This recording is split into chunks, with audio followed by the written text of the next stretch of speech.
الحمدللہ وکفی والصلاة والسلام علی عبادہ الذین اصطفیٰ خصوصاً علی افضلہم وخاتم النبیین محمد الامین وعلی آلہ وصحبہ اجمعین اما بعد فقد قال اللہ تبارک وتعالی کما ورد فی سورة الاعراف اعوذ باللہ من الشیطان الرجیم بسم اللہ الرحمن الرحیم وَاتْلُ عَلَيْهِمْ نَبَأَ الَّذِي آتَيْنَاهُ آيَاتِنَا فَانْسَلَخَ مِنْهَا فَأَتْبَعَهُ الشَّيْطَانُ فَكَانَ مِنَ الْغَاوِينَ وَلَوْ شِئْنَا لَرَفَعْنَاهُ بِهَا وَلَكِنَّهُ أَخْلَدَ إِلَى الْأَرْضِ وَاتَّبَعَ هَوَاهُ فَمَثَلُهُ كَمَثَلِ الْكَلْبِ إِنْ تَحْمِلْ عَلَيْهِ يَلْهَثْ أَوْ تَتْرُكْهُ يَلْهَثْ ذَلِكَ مَثَلُ الْقَوْمِ الَّذِينَ كَذَّبُوا بِآيَاتِنَا فَاقْصُصِ الْقَصَصَ لَعَلَّهُمْ يَتَفَكَّرُونَ سَاءَ مَثَلًا الْقَوْمُ الَّذِينَ كَذَّبُوا بِآيَاتِنَا وَأَنفُسَهُمْ كَانُوا يَظْلِمُونَ وقال عز وجل كما ورد في سورة التوبة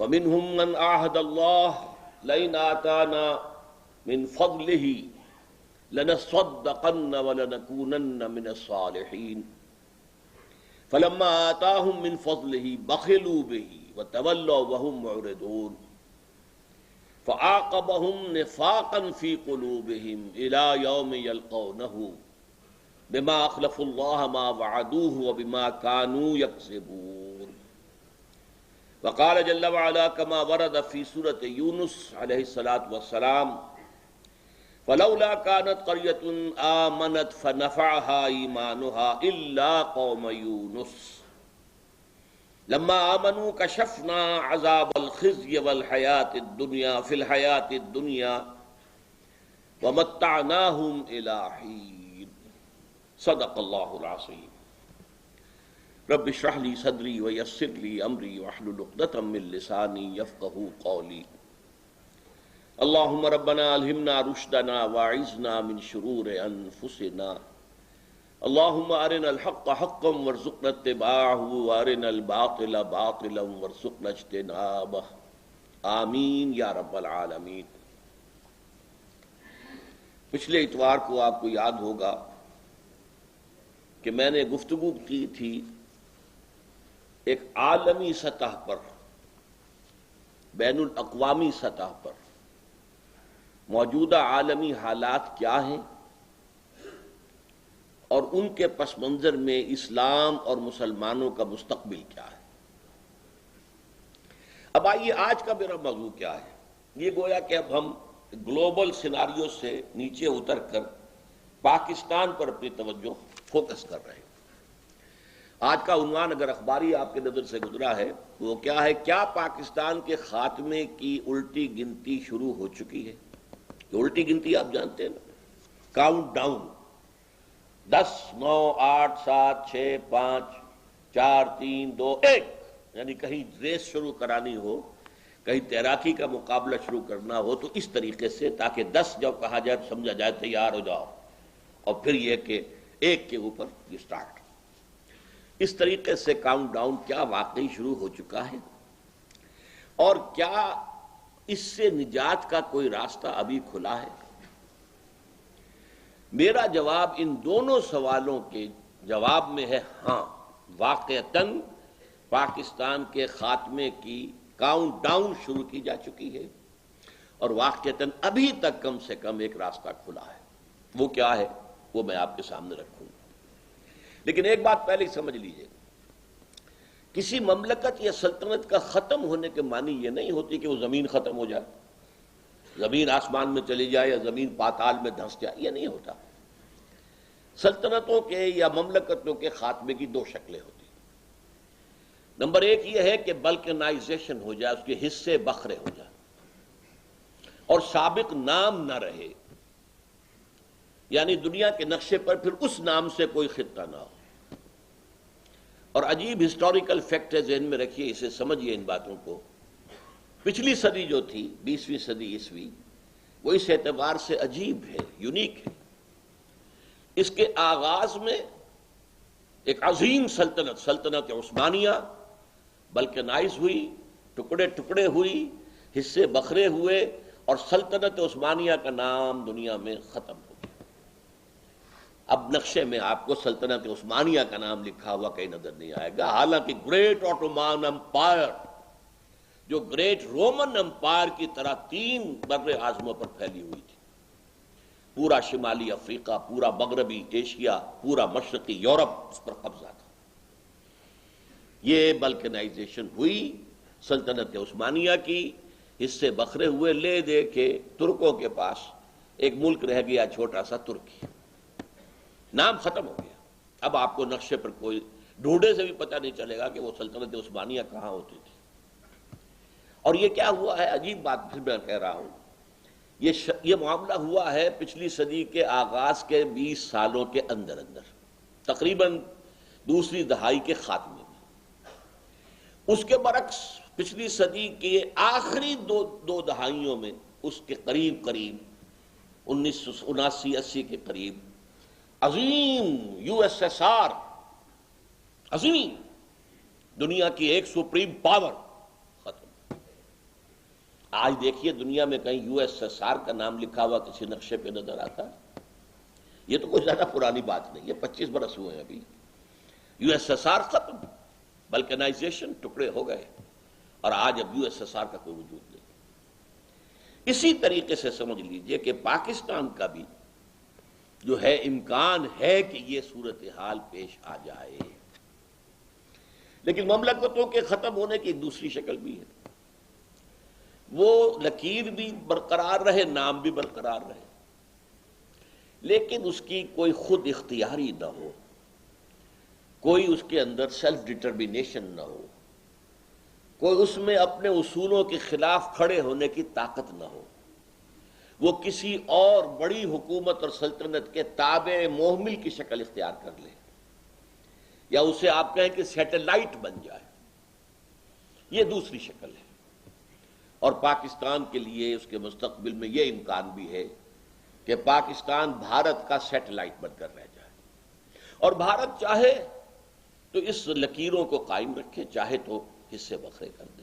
غالباً اس کی مصلحت اسی میں رہے گی کہ زیادہ سردرد مول نہ لے، مختلف صوبے ہوں گے تو ان میں سے ہر ایک سے نمٹنا پڑے گا علیحدہ علیحدہ، بہتر ہے کہ وہ ایک بلاک رہے ایک سٹیٹ کی حیثیت سے بظاہر، لیکن اس کی حیثیت بس اتنی ہو کہ نیپال سے 10 گنا بڑا کوئی ملک ہے، بس اس کی حیثیت نیپال سے زیادہ نہیں ہوگی۔ اب آئیے پاکستان کے بارے میں پیشن گوئیاں دنیا میں کیا ہو رہی ہیں۔ سن تو صحیح جہاں میں ہے تیرا فسانہ کیا، کہتی ہے تجھ کو خلق خدا غائبانہ کیا، سوچئے۔ سب سے پہلے میں حوالہ دوں گا ایک مسلمان مصنف کی کتاب، سید ابو المعالی، پیدائشی طور پر یہ بہار سے تعلق رکھتے تھے، پھر عین پارٹیشن کے وقت تقریباً چند دن پہلے ہی پیدا ہوئے تھے، وہاں سے ایسٹ پاکستان گئے، وہاں سے ویسٹ پاکستان آ گیا خاندان، تعلیم ان کی کراچی میں ہوئی ہے بیشتر، پھر یہ چلے گئے مغربی ممالک میں، جیسے بہت سے گئے ہیں، ہمارا برین ڈرین ہوا ہے، وہاں چلے گئے۔ اب تو ایک ہی راستہ، جو صاحب آئے انہیں راستہ بتا دیں کہ یہاں پر ہمت کر کے بیٹھیں زمین میں۔ وہاں پر انہوں نے پی ایچ ڈی حاصل کی ہے، اور وہاں کافی بڑے ایک سمجھیے دانشور سمجھے جاتے ہیں۔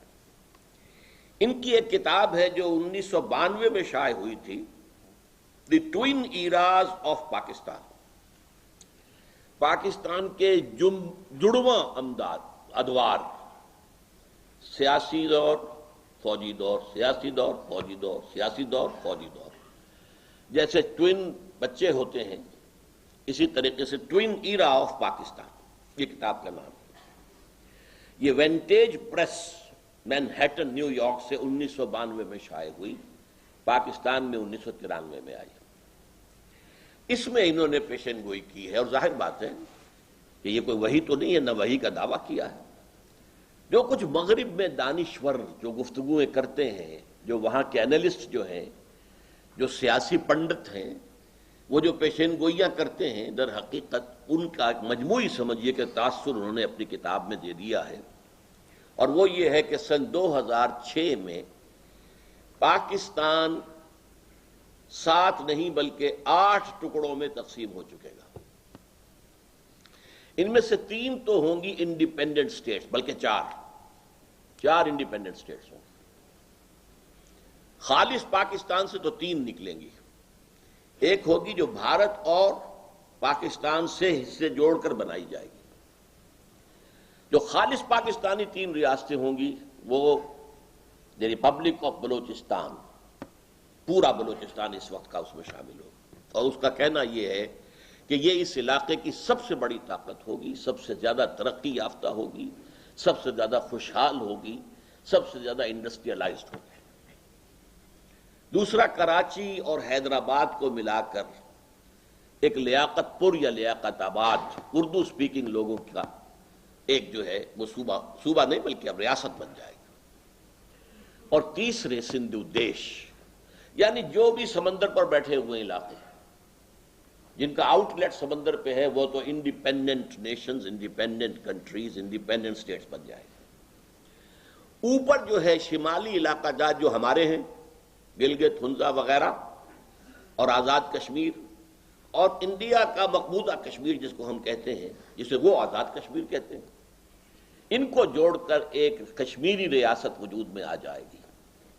یہ بڑا پرانا خاکہ ہے، امریکہ کا بڑا پرانا خاکہ ہے، اور یہ کہ اس سے پہلے تو روبن رافیل جو ہوتی تھی اسسٹنٹ سیکرٹری آف اسٹیٹ امریکہ کی، اس نے کھل کر اس کو بیان کیا تھا کہ ہم ان دونوں کشمیروں کو ملا کر اور اس کے ساتھ شمالی علاقہ جات پاکستان سے، چونکہ وہ کشمیر کی وہ بھی حکومت جو تھی ڈوگرا حکومت اس کے ماتحت تھے، اور مزید یہ کہ اس میں جو علاقے پاکستان نے دے دیے تھے لداخ کے چائنا کو، وہ بھی واپس لے کر اور بھارتی کشمیر کو ملا کر ایک آزاد ملک بنائیں گے۔ اس کے بعد بہت عرصے تک یہ آواز نہیں آئی تھی، کل پھر آئی ہے۔ امریکہ کے ایک سینیٹر نے یہی بات پھر کہی کہ کشمیر کے مسئلے کا واحد حل یہ ہے کہ اس کشمیر سے بھی، انڈین کشمیر سے اور پاکستانی کشمیر اور شمالی علاقوں سے، دونوں طرف سے فوجیں وڈرا کر جائیں، انڈین بھی پاکستانی بھی، اور یہ یونائٹڈ نیشنز اسمبلی کو دے دیا جائے علاقہ۔ وہ یہاں پر اپنے اہتمام میں پلیبسائٹ کروائے، اور اس پلیبسائٹ کے اندر 3 آپشنز ہوں گے، آپ ہندوستان کے ساتھ رہنا چاہتے ہیں یا پاکستان کے ساتھ یا آزاد۔ حالات جس نہج پر جا چکے ہیں اس میں لازمی نتیجہ یہ ہے کہ آزاد کشمیر کی طرف ان کا رخ ہوگا۔ اب پاکستان سے ڈس ایلیوژن ہو چکے ہیں، اور پاکستان سے تو اب وہ کہتے ہیں ہمیں دھوکہ دیا، مروایا ہمیں، اتنے لوگ ہمارے مروا دیے اور اب اپنے ہاتھ اٹھا دیے، بٹرے کیا ہمیں، لہذا اب ان کے آپشن میں پاکستان نہیں آئے گا، آزادی۔ اور یہ آزاد ریاست جو ہے یہ امریکہ کی سازشوں کا گڑھ بنے گا، یہ ایک نیا اسرائیل بنے گا۔ ایک اسرائیل ایشیا کے ویسٹ میں ہے، ایک اسرائیل ایشیا کے بطن میں، ایشیا کے ہارٹ پہ درمیان میں قائم کیا جائے گا، اس لیے کہ کنٹینمنٹ آف چائنا پالیسی اب اسی طریقے سے ہے امریکہ کی جیسے 40 برس تک containment of Russia of USSR policy تھی۔ اس کے لیے اسے یہاں قدم جمانے کا موقع مل جائے تو اور کیا چاہیے۔ وہ ایک ایک کشمیری کو سونے چاندے میں تول سکتا ہے، ان کو بڑی سے بڑی مراعات، مدد، امداد ان کو خوشحال بنانے کے لیے، تاکہ اس کا عمل دخل جو ہے اس علاقے کے اندر قائم ہو جائے۔ بہرحال میں نے تھوڑی سی تفصیل اس کے بیان کر دی کہ یہ پرانی اسکیم ہے جو اب پھر اٹھ کر سامنے آ رہی ہے۔ تو 4 تو یہ ریاستیں انڈیپینڈنٹ ہوں گی، بلوچستان، لیاقت آباد اور سندھو دیش اور آزاد کشمیر، پورا آزاد کشمیر، پورا کشمیر۔ اور 4 حصے پاکستان جو باقی رہ جائے گا وہ ہوں گے شمالی پاکستان، چترال سے لے کر اور یہ جو علاقہ کہلاتا ہے مالاکنڈ کا پہاڑ یہاں تک، مالاکنڈ کے پہاڑ سے لے کے نیچے جتنا پختون علاقہ ہے یہ سینٹرل پاکستان، مغربی پاکستان۔ اور پھر یہ ہے کہ سندھ میں سے سندھو دیش بناتے ہوئے چھوٹی سی پٹی نکالی جائے گی کہ جو اس پاکستان کو جو بقیہ ہے بچا کچا پاکستان، اسے بھی اپروچ سمندر تک مل جائے، وہ وہاں پر اپنی کوئی، اس لیے کہ موجودہ جو ہے کراچی وہ تو چلا جائے گا لیاقت آباد کے پاس، لیاقت پور کے پاس، پورٹ قاسم جو بنا دی گئی ہے وہ سندھو دیش کے لیے ہے، تیار ہو رہی ہے۔ تو بہرحال بقیہ پاکستان کے لیے بھی کوئی چاہیے، کوئی کوریڈور دے کر سندھ سے، اور وہاں پر جو ہے اس کو پہنچا دیا جائے گا سمندر تک، تاکہ اس کا بھی آؤٹ لیٹ ہو۔ باقی پاکستان سینٹرل پاکستان ہوگا، اس میں پنجاب ہے اور سرائکی علاقہ ہے کافی، کچھ سرائکی علاقہ بلوچستان میں چلا جائے گا، کچھ سندھ میں جائے گا، جو باقی ہوگا وہ اس سینٹرل پاکستان میں آ جائے گا۔ یہ ہے پیشن گوئی، کسی کافر کی نہیں ہے، کسی یہودی کی نہیں ہے، لیکن ظاہر بات ہے کہ اس وقت جو بھی اس فضا کے اندر، اور یہ سن 92 کی بات ہے جو کہی گئی ہے، یہ آج کی بات نہیں ہے۔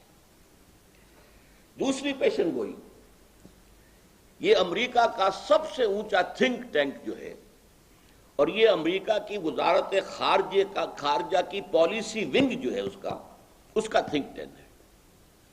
اس میں 15 سب سے اونچے اداروں کے سربراہ شامل ہیں۔ انہوں نے یہ پیشن گوئی کی تھی چند سال پہلے، سن 2000 کے اندر یہ آئی ہے، 16 ستمبر 2000 کو، اور یہ شائع ہوئی ہے جنگ میں۔ اس میں کہا گیا ہے کہ 2020 میں پاکستان کے نام سے کوئی ملک نہیں رہے، گویا کہ وہ حشر کہ جو ہوا تھا سلطنت عثمانیہ کا اور USSR کا، وہ پاکستان کا بھی ہو جائے گا۔ جنگ نے اس خبر کو شائع کیا، سب سے پہلے یہ شائع ہوئی تھی رپورٹ بھارت کے ایک جریدے آؤٹ لک میں، جنگ نے شائع کیا اپنی 16 ستمبر سن 2000 کی اشاعت میں، ساتھ یہ لکھ دیا کہ اسے کسی مجذوب کی بڑ نہ سمجھا جائے، اس پر جو ہے سنجیدگی سے غور ہونا چاہیے کہ سن تو صحیح جہاں میں ہے تیرا فسانہ کیا۔ تیسری بات، رابرٹ کیلان، ان کا ایک مضمون شائع ہوا نوائے وقت میں، یہ بھی ستمبر کا مہینہ ہی ہے، 20 ستمبر 2000 کو، دی اینڈ آف دی ارتھ۔ اس میں وہ کہتے ہیں کہ پاکستان از اے فیلڈ اسٹیٹ، ہر اعتبار سے یہ ناکام ریاست ثابت ہو چکی ہے، جلد ہی اس میں خانہ جنگی شروع ہوگی اور کیوس اور انارکی پیدا ہو جائے گی۔ اور اس مضمون میں ایک خاص بات جو اس نے کہی ہے وہ یہ ہے کہ پاکستان اور افغانستان یہ گویا کہ ایک یونٹ کی شکل ہوں گے۔ یہ ہے، میں نے چند حوالے آپ کو دیے ہیں کہ سن تو صحیح جہاں میں ہے تیرا فسانہ کیا، کہتی ہے خلق غائبانہ، کہتی ہے خلق خدا تجھے غائبانہ کیا۔ اب آئیے اس کے اصل اسباب کیا ہیں، کیوں ایسا ہوگا، جبکہ میں بھی کہہ رہا ہوں کہ پاکستان کے خاتمے کی الٹی گنتی شروع ہو چکی ہے، یہ میرا موقف ہے۔ تو اس کے اسباب کیا ہیں، میں ان کو 2 حصوں میں تقسیم کرتا ہوں۔ ایک تو ہے اصلی اور بنیادی، اور نمبر 2 داخلی اور خود کردہ۔ یہ ایک ہی کی تقسیم میں نے کی ہے، جو اصلی ہے، بنیادی ہے، داخلی ہے، خود کردہ ہے۔ یہ خود کردہ کے بارے میں آپ کو وہ مصرع ذہن میں آ گیا ہوگا کہ خود کردہ را علاج نیست، کسی اور نے آپ کے ساتھ کوئی برائی کی ہو تو شاید کوئی اس کا مداوع ہو سکتا، آپ نے خود کی ہو تو اس کا کوئی مداوع نہیں۔ وہ کیا ہے؟ پاکستان کے قیام کا جو اصل مقصد، اس کو ہم نے ترک کیا۔ اب یہ ایک بے مقصد ملک ہے، یہ ایسا تیر ہے جس کا کوئی ہدف ہی نہیں۔ وہ تیر نیم کش جس کا نہ ہو کوئی ہدف۔ جو مؤسسین پاکستان تھے اقبال اور جناح، انہوں نے کہا تھا کہ ہم عہد حاضر میں پاکستان اس لیے چاہتے ہیں کہ عہد حاضر میں اسلام کے اصول حریت و اخوت و مسامات کا ایک عملی نمونہ دنیا کے سامنے پیش کریں، عملی نمونہ، تاکہ ایک لائٹ ہاؤس وجود میں آ جائے پورے عالم انسانیت کے لیے، ایک روشنی کا مینار ہو، جیسے کہ بعض جگہ سمندروں کے اندر جزیروں پر بنا دیے جاتے ہیں کہ یہاں سے بچو، یہاں یہ جزیرے ہیں، کہیں ٹکرا نہ جانا آ کر۔ تو یہ چیز جو ہے اس لیے پوری دنیا میں، جبکہ اندھیرا ہے، انسان کو نظام عدل اجتماعی کی تلاش ہے لیکن مل نہیں رہا، اس نے بڑی قلعہ بازیاں کھائی ہیں انسان نے. وہ ملوکیت اور جاگیرداری کے دور سے نکلا فرینچ ریولوشن کے ذریعے تو وہ سرمایہ داروں کی ہتیا پر چلا گیا. کیپٹلزم بدترین شکل میں، پہلے جاگیردار مسلط تھا، اب سرمایہ دار مسلط ہے. اس کے بعد اس کے رد عمل میں کمیونزم آیا، سرمایہ داری کے خلاف رد عمل میں، وہ بھی ختم ہو گیا. اب انسان پھر کھڑا ہوا ہے، اور امریکہ، اس کے الائز اور مغرب اور اس کی تہذیب، وہ سب چاہتے ہیں کہ یہی جو ان کا نظام ہے یہی قائم رہے، دائم رہے، باقی رہے، پوری دنیا میں چھائے رہے. سیکولرزم، انٹرسٹ بیسڈ کیپٹلزم اور شرم اور عفت اور حیا کے تمام تقاضے ختم. دوسری طرف اگر کوئی اور نظام نہیں آیا، اسلام سامنے نہ آیا، تو پھر کمیونزم سے ملتی جلتی کوئی شکل دوبارہ دنیا میں آ جائے گی. اس کیپٹلزم کے خلاف انسان نے بغاوت کی تھی نا، تبھی تو کمیونزم آیا تھا. اور آج جب یہ کیپٹلزم گلوبل ہو رہا ہے، گلوبلائزیشن کیا ہے؟ کیپٹلزم گلوبل فارم کے اندر، تو اس کے خلاف بغاوت ہو رہی ہے. جو کچھ کے مظاہرے مخالفانہ ہوئے تھے، جہاں کہیں بھی یہ گلوبلائزیشن کے لیے کوئی میٹنگ ہوتی ہے، سیٹل میں ہنگامے ہوئے، کرفیو لگا، امریکہ میں کرفیو، توڑ پھوڑ ہوئی، واشنگٹن میں ہوا، ڈیووس میں ہوا. دنیا میں کتنی جگہوں کے اوپر بڑے عظیم مظاہرے ہو چکے ہیں. وہ سب مغرب والوں کو معلوم ہے کہ کیا ہو رہا ہے. اس کیپٹلزم کے خلاف بھی بغاوت مغرب میں ہوئی تھی، روس میں ہوئی تھی، وہ بھی مغرب کا حصہ شمار ہوتا ہے، اگرچہ مشرقی ملک بھی ہے. اور اب جو ہے این کیپٹلزم کے گھر کے اندر جو ہے ایک بغاوت اٹھ رہی ہے. لیکن ظاہر بات ہے کہ امریکہ اور اس کی تمام اتحادی قوتیں زور لگا کر چاہیں گی کہ سر کچل دیں، نپ دی ایول ان دی بٹ، اٹھنے سے پہلے اس کا سر کچل دیا جائے. اچھا، یہ صرف اقبال اور جناح کا معاملہ جو ہے اس میں تو زیادہ زور تھا اجتماعی نظام پر. اسلام کا نظام اجتماعی، اسلام کا سیاسی نظام اور اقتصادی نظام، سماجی نظام، system of social justice as given by Quran. لیکن اس تحریک کی حمایت عوام نے جو کی تھی اور علماء اور مشائخ نے جو کی تھی، پیر جماعت علی شاہ، پیر صاحب مانکی شریف، تمام تقریباً مشائخ جو تھے وقت کے، وہ سب مسلم لیگ کے ساتھ تھے. علماء میں اگرچہ جمعیت علماء ہند اور مولانا مدنی رحمۃ اللہ علیہ یہ پاکستان کے مخالف تھے، لیکن بہت بڑی تعداد علماء کے ساتھ تھی. خود علماء دیوبند میں سے ٹوٹ کر شبیر احمد عثمانی رحمۃ اللہ علیہ یہ آ گئے تھے کہ نہیں آ گئے تھے، اور ان کے ساتھی تھے. جمعیت علماء ہند سے کٹ کر جمعیت علماء اسلام بنی تھی، اور اس نے جو ہے مسلم لیگ کا ساتھ دیا اور تحریک پاکستان کا ساتھ دیا. ان کے پیش نظر کیا تھا کہ اسلامی سزائیں، اسلامی قوانین نافذ کیے جائیں. یہ دونوں سامنے رکھیے، کنٹراسٹ ہے. ان دونوں حضرات کے نزدیک اسلام کا نظام اجتماعی جو عدل دیتا ہے انسان کو، اور ان حضرات کے نزدیک اسلامی قوانین، اسلامی شریعت، خصوصاً تعزیرات، حدود، وہ نافذ کی جائے.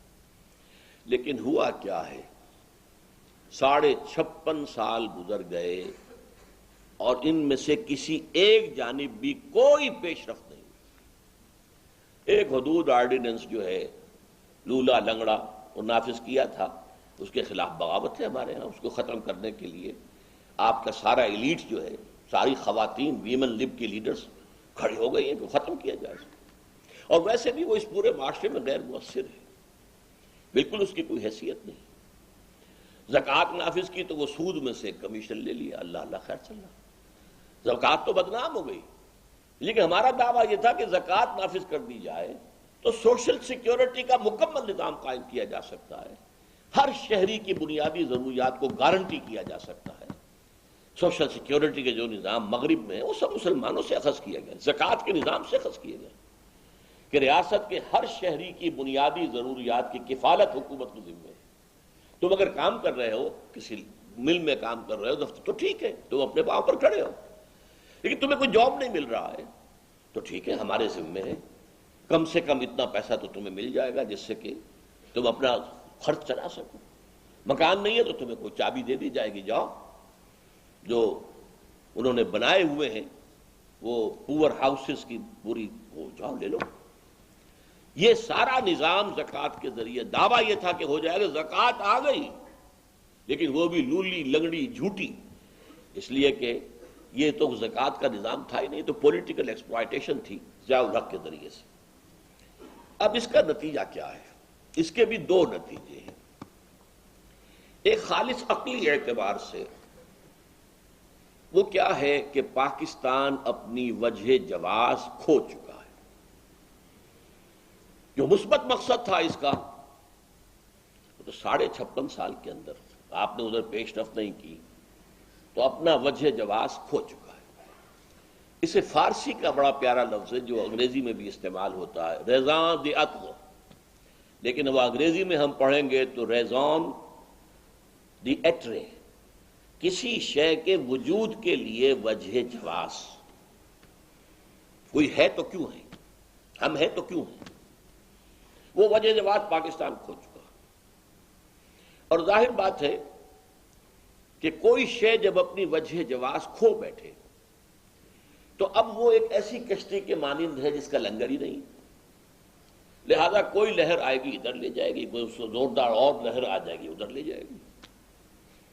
ہم اس وقت بیس لیس ہے، ہمارا کوئی زمین پر ہمارے قدم نہیں ہے، ہوا میں معلق ہے۔ ہم پر قرآن مجید کی وہ آیات جو ہیں اس وقت جو ہے راست آتی ہیں، جو یہود اور نصارہ سے خطاب کر کے کہی گئی ہیں۔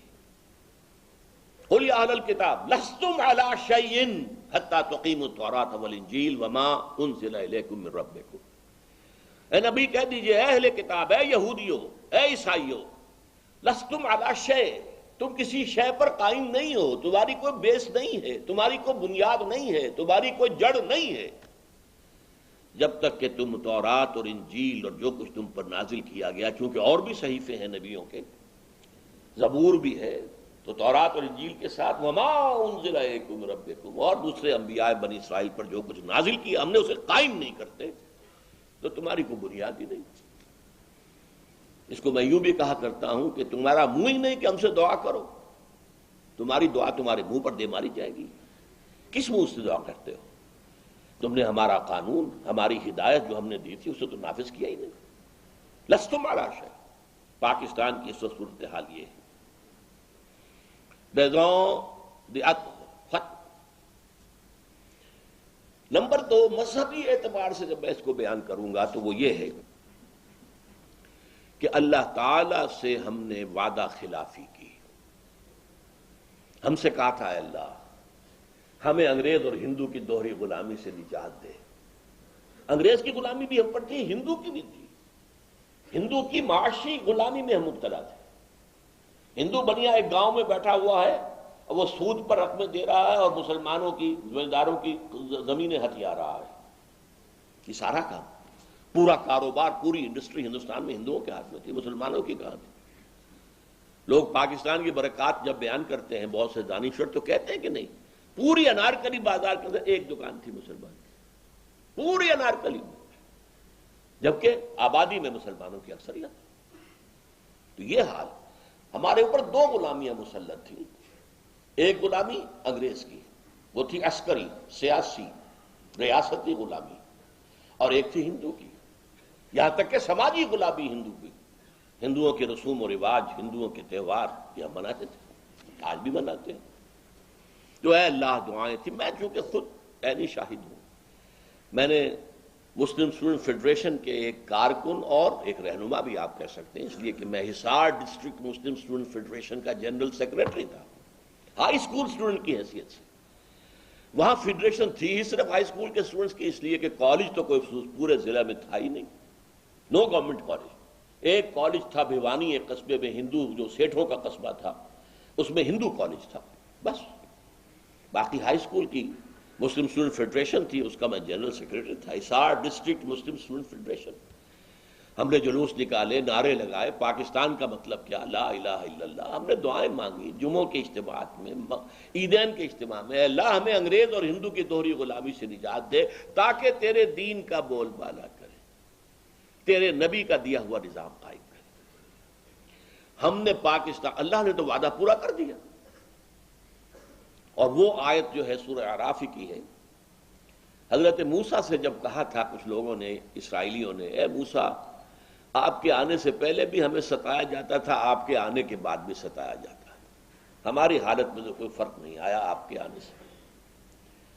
تو انہیں جواب دیا گیا، اللہ تعالیٰ نے جواب دیا، قل اے موسیٰ ان سے کہہ دو، عسیٰ ربکم ان یہلک عدوکم، اب قریب ہے وہ وقت کہ تمہارا رب تمہارے دشمن کو ہلاک کر دے، فرعون اور اس کے لاؤ لشکر کو تباہ کر دے، غرق کر دے، وَيَسْتَخْلِفَكُمْ فِي الْأَرْضِ، زمین میں تمہیں حکومت دے، طاقت دے، فَيَنْظُرَ كَيْفَ تَعْمَلُونَ، پھر دیکھے گا تم کیا کرتے ہو۔ اسی امتحان میں ہم 56.5 برس گزار چکے ہیں اور ہم نے اللہ سے وعدہ خلافی کی۔ اس وعدہ خلافی کا نتیجہ میں نے آیات جو پڑھی ہیں شروع میں، سورہ توبہ کی 3 آیات۔ دنیا میں کوئی قوم اجتماعی طور پر اللہ سے کوئی وعدہ کر کے وعدہ خلافی کرے تو اس کی سزا کیا ملتی ہے؟ اس قوم میں اجتماعی طور پر نفاق اور منافقت کا مرض پیدا کر دیا جاتا ہے۔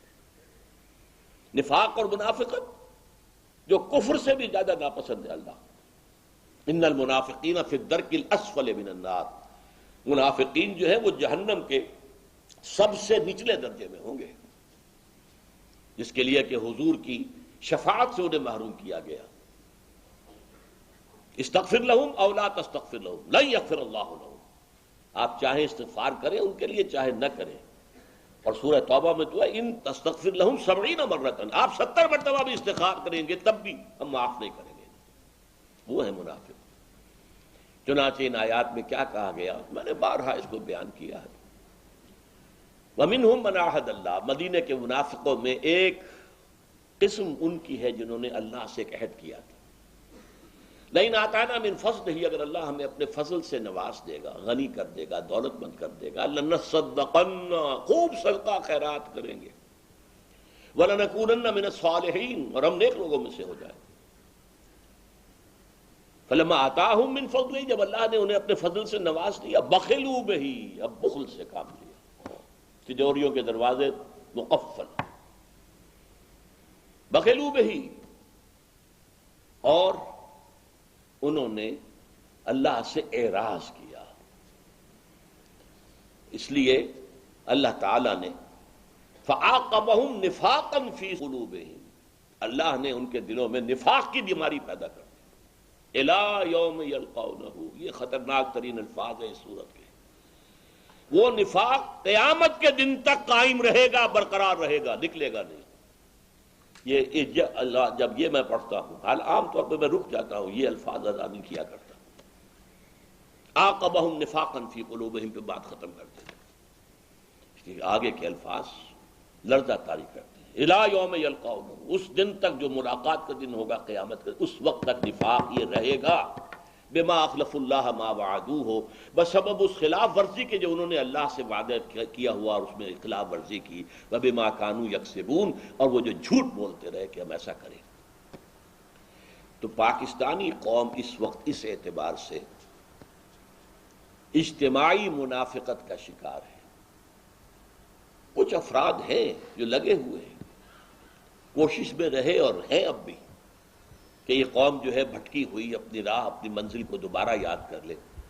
کبھی بھولی ہوئی منزل بھی یاد آتی ہے راہی کو، کچھ لوگ ہیں وہ مستثنا ہیں، لیکن آپ کو معلوم ہے ایکسیپشنز پروو دی رول، استثناءات جو ہوتے ہیں اس سے تو پھر کوئی قانون بالکل ثابت ہو جاتا ہے، یہ تو مستثنا ہے، رول از سم تھنگ ایلس۔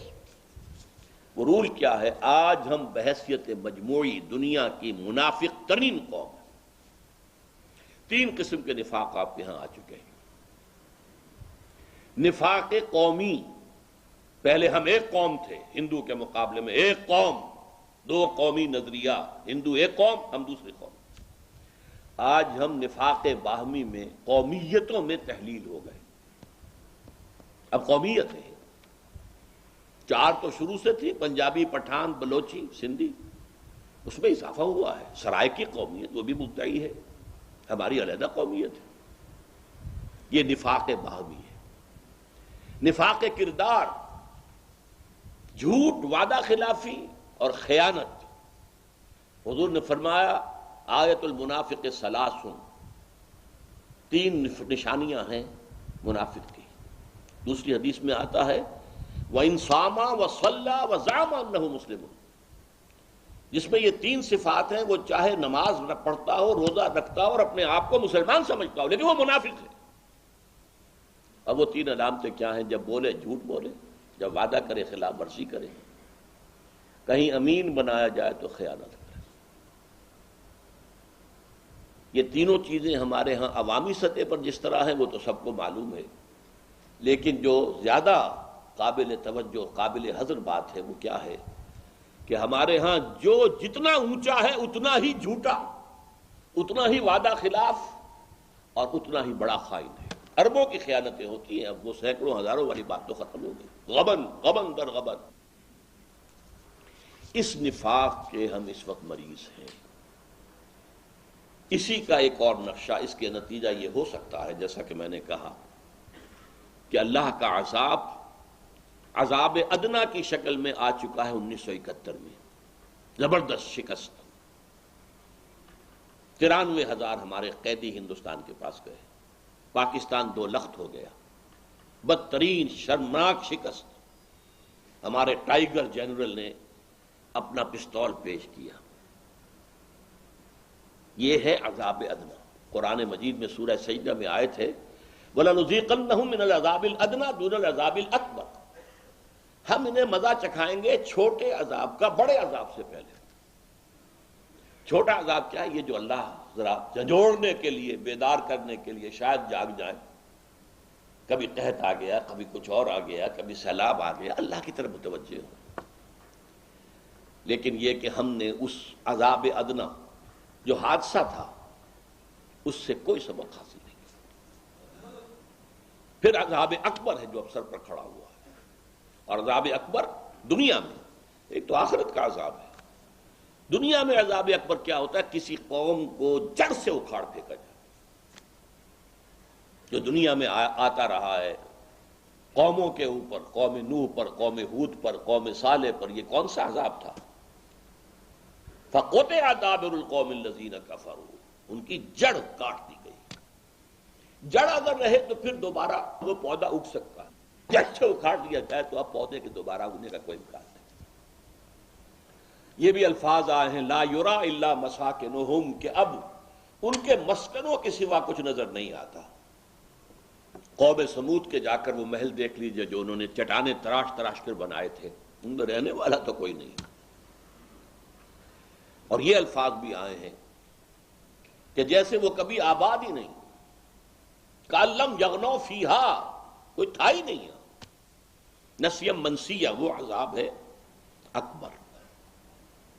اور نوٹ کیجئے، میں اس کا انذار کر رہا ہوں کم سے کم 84 سے 20 برس ہو گئے۔ میں واحد شخص ہوں اس پورے ملک کے اندر جو اس وقت سے کہہ رہا ہے پاکستان کا وجود نہیں رہے گا، نہیں رہے گا، نہیں رہے گا اگر ہم نے یہاں اسلام کو قائم نہ کیا۔ یہ اپنے رضاؤں دیا کو چھوڑ چکا، گم کر چکا ہے ہی نہیں، وجود کے لیے جواز نہیں ہے، بے جواز چیز قائم نہیں رہا کرتی۔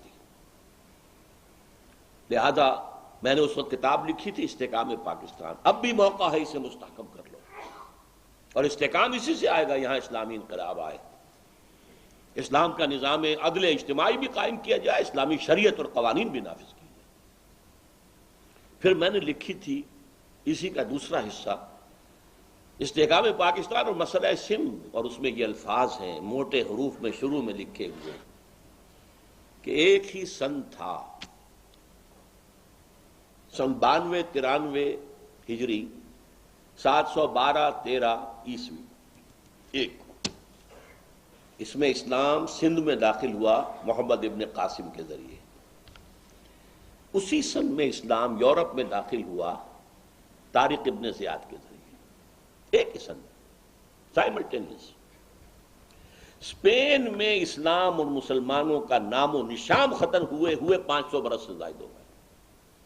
1492 میں سقوط غرناطہ کے بعد وجود ختم ہو گیا۔ 1602 تک پھر ہسپانیہ میں، آئیبیرین پیننسولا میں کوئی مسلمان نہیں چھوڑا گیا، یا قتل یا جلا دیے گئے، یا پھر جہازوں میں بھر بھر کر اور شمالی افریقہ کے ساحل پر لا کر ڈمپ کر دیے گئے۔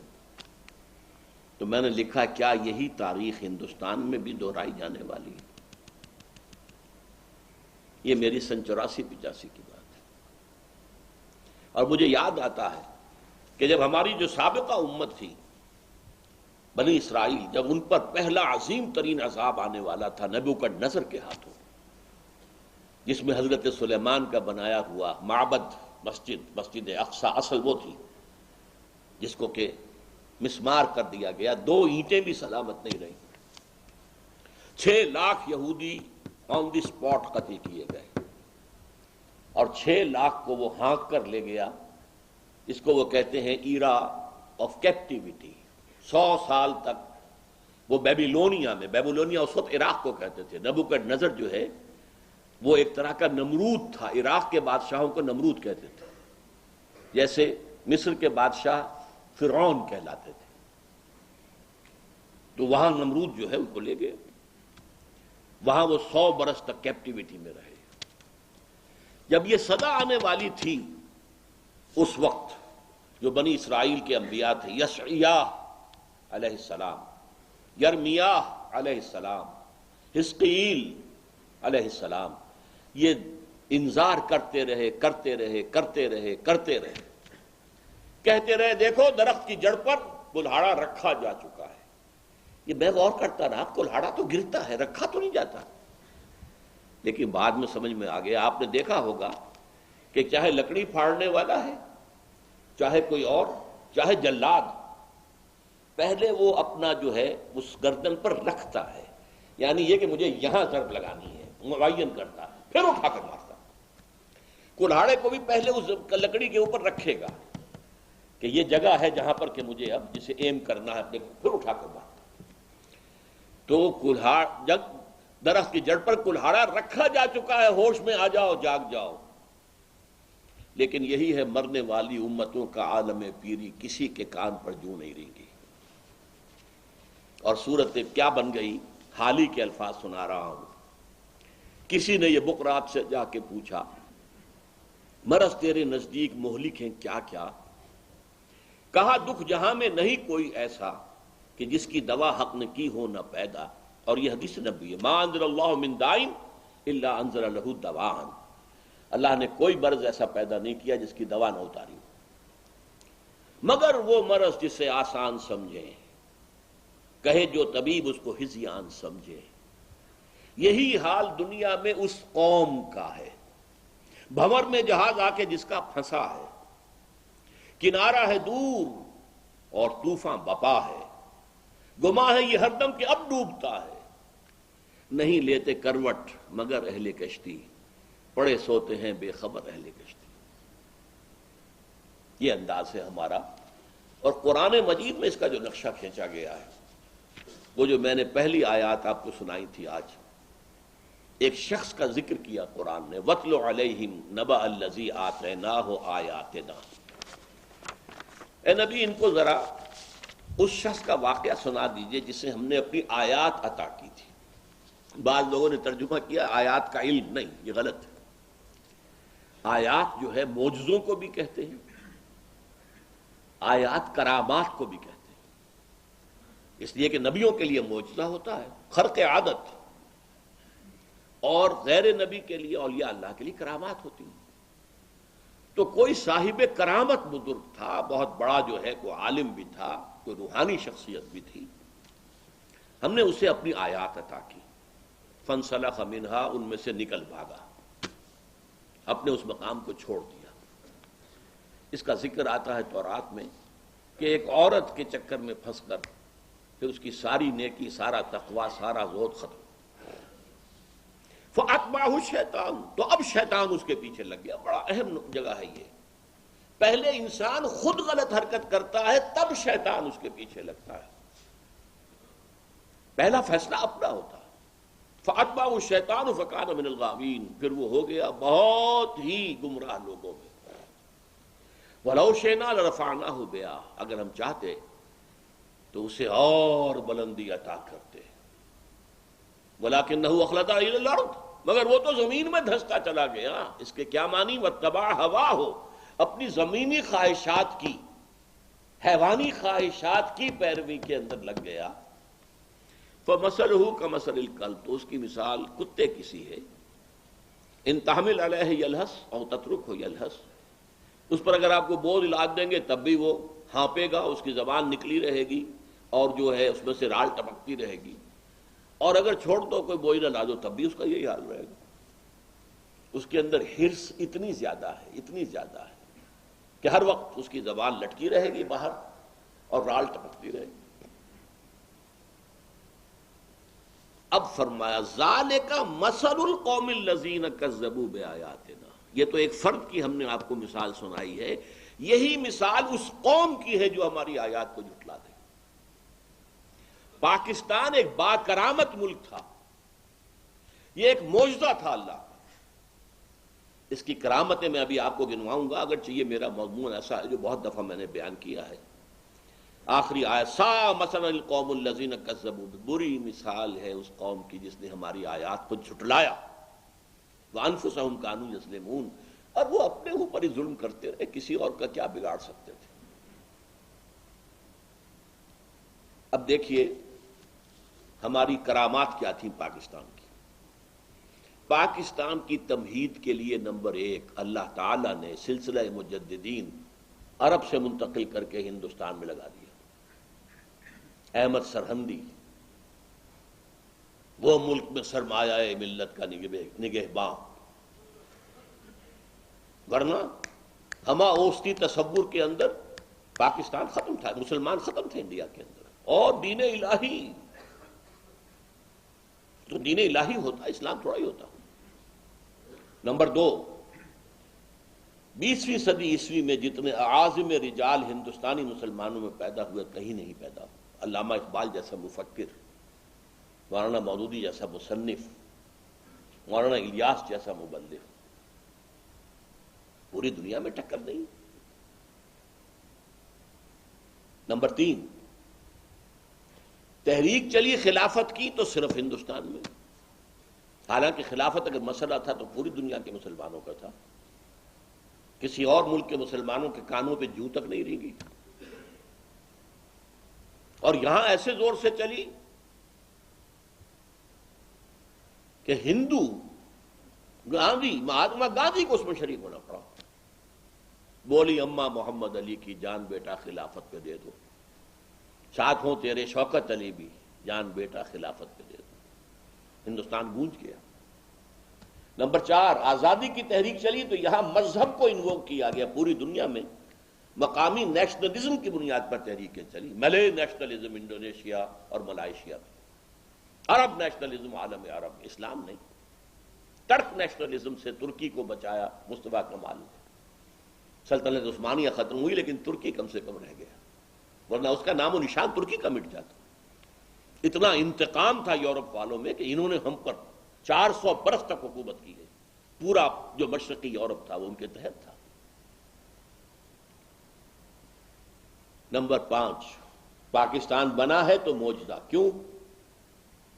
گاندھی جیسا لیڈر، کانگریس جیسی جماعت، ہندوؤں کی اکثریت، مالدار زیادہ، تعلیم یافتہ زیادہ، ان کے مقابلے میں پاکستان کی مسلمانوں کی کیا حیثیت تھی؟ جبکہ مسلمانوں میں بہت سے مضبوط طبقات کانگریس کے ساتھ تھے۔ جمعیت علماء ہند بہت بڑی طاقت تھی، پنجاب میں احرار بہت بڑی طاقت تھے، سرحد میں سرخ پوش سرحدی گاندھی عبد الغفار خان بڑی طاقت تھی۔ گاندھی نے چند ہفتے پہلے کہا تھا پاکستان صرف میری لاش پر بن سکتا ہے، بن گیا پاکستان۔ حالانکہ قائد اعظم 1 سال پہلے آزاد پاکستان کے مطالبے سے دستبردار ہو گئے تھے جب انہوں نے کیبنٹ مشن پلان قبول کر لیا تھا، جس سے ہندوستان 3 زون میں ہوتا، مرکزی حکومت ایک ہوتی۔ بہرحال پھر سب سے بڑی کرامت پاکستان نازل ہوا لیلۃ القدر میں، رمضان کی 27ویں شب۔ پھر سب سے بڑی جو ہے پاکستان میں قرارداد مقاصد پاس ہو گئی، اعلان ہو گیا حاکمیت اللہ کی، یہ گویا کہ سیکولرزم کے خلاف بغاوت، ہمارا حاکم اللہ ہے، اور کتاب و سنت کی حدود کے اندر اندر ہم اپنے اختیارات کو استعمال کریں. ان ساری کرامات کے ہوتے ہوئے پھر ہم سیکولرزم کے راہ پر چلے گئے اور آج تک ہے. وَاتْلُ عَلَيْهِمْ نَبَأَ الَّذِي آتَيْنَاهُ آيَاتِنَا فَانسَلَخَ مِنْهَا فَأَتْبَعَهُ الشَّيْطَانُ. سب سے بڑا شیطان یہودی جو پیچھے لگا. قرارداد مقاصد کا مصنف قتل کر دیا گیا. لیاقت علی خان جس نے جا کر امریکہ میں یہ کہہ دیا تھا، یہودیوں نے ایک بڑا انہیں ریسیپشن دیا اور کہا کہ آپ اگر اسرائیل کو تسلیم کر لیں تو ہم یہ دیں گے، یہ دیں گے، یہ دیں گے، یہ دیں گے. جواب میں اس شخص نے کہا، gentleman our souls are not for sale. حضرات ہماری روحیں بکاؤ نہیں ہیں. اس کا مزہ چکھا دیا، قتل کرا دیا. ایک مسلمان کے ہاتھوں قتل کرایا. فاتبعہ الشیطان. اب شیطان لگ گیا. سن 56 میں کچھ دستور کے اندر اسلام آنے لگا تھا. ایوب خان کو بلا کر اس کے پیٹھ پر ہاتھ پھیرا گیا، جاؤ اٹھاؤ یہ نیشنل، یہ جو کانسٹیٹیوشن اسمبلی ہے یہ بھی ختم کرو، 56 کا دستور بھی ختم کرو. نہ بانس رہے نہ بانسری، تم اس دستور ساز اسمبلی کو ختم کرو. یہ سب کہاں سے ہو رہا؟ یہودیوں کی طرف سے. بہرحال یہ آیات الہی سے ہمارا نکل بھاگنا تھا جس پر شیطان ہمارے پیچھے لگ گیا. اور آج ہم اس جگہ پر آ گئے ہیں کہ میں آپ سے کہہ رہا ہوں کہ شاید نسیم منسیہ ہو جائے، یہ ختم ہو جائے، بالکل اس کا وجود نہ رہے. تمہاری داستان تک بھی نہ ہوگی داستانوں میں، اس کا امکان موجود ہے. یا نمبر 2، ایک تابع محمل بن کر رہ جائے بھارت کا اور کچھ نہیں، سر جھکا کر. کبھی ہم کہتے تھے نہیں، ہم برابری کی سطح پر بات کرنا چاہتے ہیں. اب آئیے، میں نے کہا تھا کہ 2 اسباب ہیں اس کے. ایک تھا اصلی اور بنیادی اور داخلی اور خود کردہ. ایک ہے جو باہر سے آیا ہے اور یہ فوری سبب ہے. اس کا اصل، اس کے لیے قوت جو ہے پیچھے، وہ یہودی ہیں، اسرائیل ہے، جو پاکستان کے خاتمے پر، ورنہ کم از کم اس کا ایٹمک جو مسئلہ ہے ختم کر کے، چاہے بمباری کرنی پڑے، حملہ کرنا پڑے کسی اور ذریعے سے، اس کے ایٹمک دانت توڑ کر اور اسے ہندوستان کے سامنے ڈال دیا جائے، اس کے سامنے سر جھکائے، اس کا تابع محمل بن جائے تو ٹھیک. اور یہودیوں کو پاکستان سے جو خطرہ ہے، میں نے بارہا کہا ہے، 1967 کی عرب اسرائیل جنگ جو ہوئی تھی جس میں انہیں بڑی فتح حاصل ہوئی تھی، اس کے بعد انہوں نے ایک جشن منایا یہودیوں نے پیرس میں، اور اس میں تقریر کی بن گوریون نے، اور اس نے کہا ہمیں کسی عرب ملک سے کوئی خطرہ نہیں ہے، ہمیں خطرہ ہے تو صرف پاکستان سے. اور یہ بات 1967 کی ہے. ابھی پاکستان ایٹمک پاور نہیں تھا. اس کے باوجود انہیں پتا تھا کہ یہاں کچھ جذبات ہیں، یہاں امکان موجود ہے کہ اسلام ایک سیاسی، سماجی اور معاشی نظام کی حیثیت سے سامنے آ جائے. اور یہ جان لیجئے یہودی خوب جانتے ہیں پروفیسیز جو ہیں انبیاء کی، انہیں خوب معلوم. بن گوریون ہی وہ شخص ہے جس نے اپنی کتاب میں لکھا ہے the golden era of over diaspora was Muslim Spain. ہمارا جو عہد تھا جس میں کہ ہمیں دنیا میں پھیلا دیا گیا تھا، نکال دیا گیا تھا فلسطین سے، ڈائسپورا، اس کا بہترین دور جو ہے مسلم اسپین ہے. اسپین کی فتح میں طارق ابن زیاد کی مدد کی تھی یہودیوں نے، اس لیے کہ عیسائی سخت ظلم ڈھاتے تھے یہودیوں کے اوپر. اس لیے طارق ابن زیاد اور وہاں کے پھر حکمران مسلمان جو ہے وہ یہودیوں کی بہت قدر کرتے تھے، انہیں بڑا عروج وہاں حاصل ہوا. Golden era of over diaspora is Muslim Spain. وہی بن گوریون یہ کہہ رہا. انہیں اندازہ ہے کہاں سے طاقت آئے گی، جو پیشن گوئیاں حضور کی احادیث میں انہیں اندازہ ہے. امریکہ میں اس نے 9/11 کا واقعہ اسرائیل نے کرایا، یہودیوں نے کرایا، اسرائیل کی موساد نے کرایا. اور امریکہ میں جو یہودی ہیں بہت اعلیٰ مناصب پر، اور جو وہاں کی ایڈمنسٹریشن کے اندر گھسے ہوئے ہیں ان کی مدد سے کرائے، ورنہ ہو ہی نہیں سکتا تھا، امپاسبل۔ میں نے سنا ہے کہ یہ مانا تھا کسی بہت بڑے امریکی جو ہے ذمہ دار حکمرانوں میں سے کسی نے کہ ہم پر بات ثابت ہو چکی ہے کہ اسامہ کے پاس کوئی ایسا ساز و سامان نہیں تھا کہ وہ 9/11 کا کام کر سکے، اور میں نے یہ کہا تھا ایک موقع پر، اسامہ کیا، اسامہ کا باپ بھی وہ کام نہیں کر سکتا۔ اتنی پریسیژن کے ساتھ جانا جہاز کا اور سیدھا اپنے ٹارگٹ پہ ٹکرا جانا، اس پر کتابیں لکھی جا چکی ہیں، لیکن یہ کہ ان چیزوں کو لانے نہیں دیتے، وہ ذرائع ابلاغ عامہ کے اندر نہیں، کتاب پوری لکھی جا چکی ہے کہ اس فیصلے کے اندر امریکی حکومت کے لوگ اور موساد شامل تھے۔ اور جہازوں کے اندر اس سے پہلے جو ہے فوراً جیسے جہاز نے ٹیک آف کیا، ایک گیس چھوڑ دی گئی تھی جس سے سب مر گئے تھے، پائلٹ بھی اور سارے مسافر بھی۔ اور وہاں ایک کمپیوٹرائزڈ پروگرام جو ہے اس جہاز کے اندر پہلے ہی رکھا جا چکا تھا کہ جیسے ہی پائلٹ ختم ہو وہ کمپیوٹر جو ہے وہ اس کو ٹیک اوور کر لے گا، اور اس میں پروگرام اور سارا کا سارا کہ کہاں جانا ہے کہاں ٹکرانا دیا ہوا تھا۔ بہرحال یہ 9/11 یہودیوں کا کیا ہوا، لیکن طاقتور ابلاغ کے ذریعے سے اس کا فوراً رخ پھیر دیا قاعدہ القاعدہ۔ یہ میں نے پہلی مرتبہ یہ لفظ سنا ہے القاعدہ، یہ بش کی زبان سے۔ 9/11 کے میں نے تو کبھی سنا بھی نہیں تھا یہ قاعدہ کیا ہے، کون سی تنظیم ہے، کیا اس کا صغرا کبرا، کبھی سنا بھی نہیں، میں نے نہیں سنا تھا، لیکن رخ پھیرتی ہے۔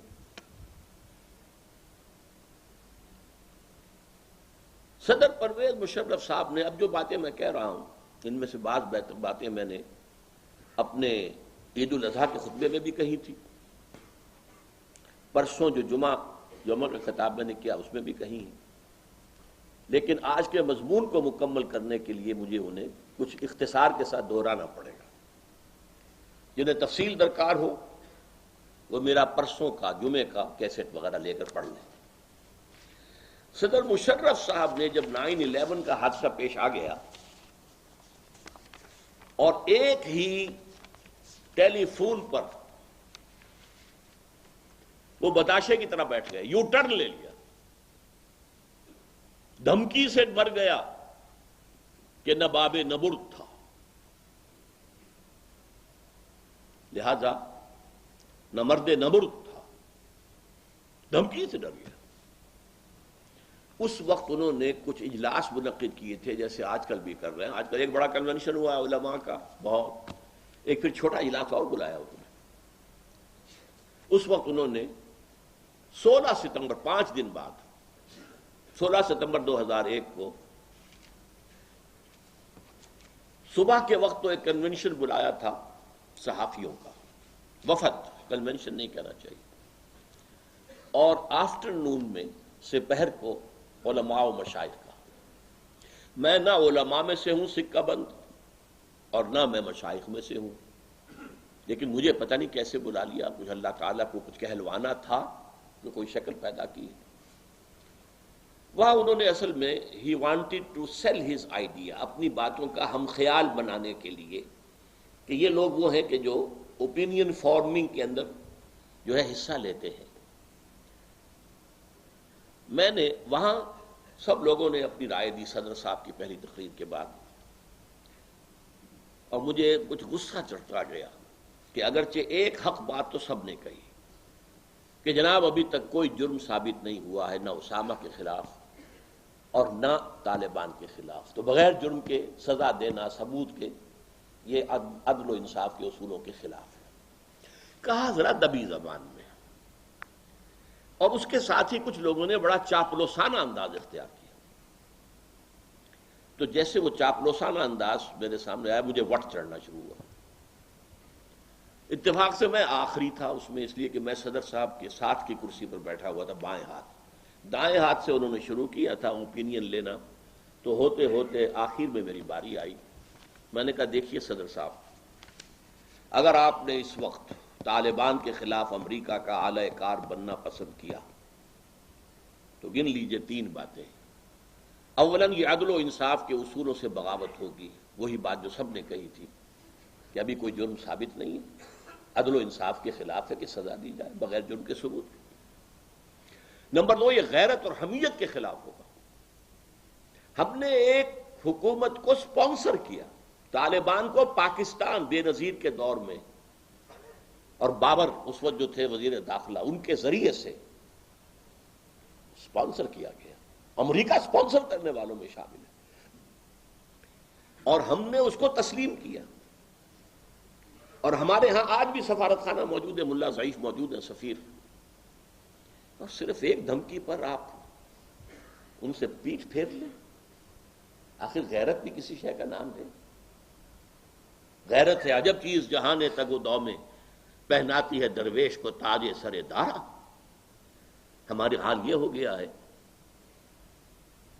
کہ اب کوئی غیرت باقی نہیں رہی کہ نہ تھا، کہ غیرت ناک تھا جس کا گئی تیمور کے گھر سے۔ تیسری بات میں نے کہی، یہ اللہ کے اور دین کے، اسلام کے خلاف بغاوت ہوگی، اس لیے کہ ایک مسلمان ملک کے خلاف ایک غیر مسلم حکومت، غیر مسلم ملک کی مدد کرنا اسلام سے بغاوت ہے۔ البتہ میں نے کہا کہ جو مصلحتیں آپ بیان کر رہے ہیں وہ صحیح ہیں۔ مصلحتیں کیا تھیں؟ ہمارا کشمیر کا مسئلہ حل ہو جائے گا، امریکہ کرا دے گا، ہمارا ایٹمی اثاثہ محفوظ رہے گا، ہم اس وقت کسی خطرے سے دوچار نہیں ہوں گے۔ میں نے کہا یہ آپ کی تینوں باتیں ٹھیک ہیں، میں مانتا ہوں، لیکن یہ عارضی ہے، بہت جلد آپ کی باری بھی آ کر رہے گی۔ اس کی وجہ کیا ہے؟